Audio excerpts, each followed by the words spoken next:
বান্দা বলছে মওলা যে কোনো সময়, রব বলে হ্যাঁ যে কোনো সময়। মওলা মসজিদে যেতে হবে, রব বললে পারলে যা। মওলা এই টাইমে মসজিদে গেলে তো আমারে দৌড়ে ফিটাবে। বুঝেন না কেন? আমি যদি রাতে 3টা বাজে 4টা বাজে 2টা বাজে মসজিদে যাই, আমরা চোর বলে ফিটাবে।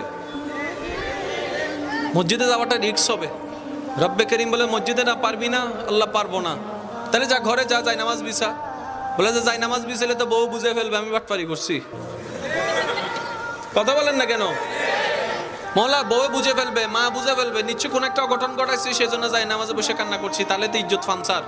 রব্বে করিম বলে মসজিদেও পারবি না, যাই নামাজে পারবি না। মওলা কেমন জানি লাগছে। রব্বে করিম বলে ঠিক আছে, আমি আল্লাহ কতটুক মায়া মহব্বত করি তোকে, তুই তো বুঝতে পারস নি এতদিন, আজকে বুঝার চেষ্টা কর। মসজিদে যাওয়া লাগবে না, যাই নামাজ বিছানো লাগবে না, ওযু করা লাগবে না।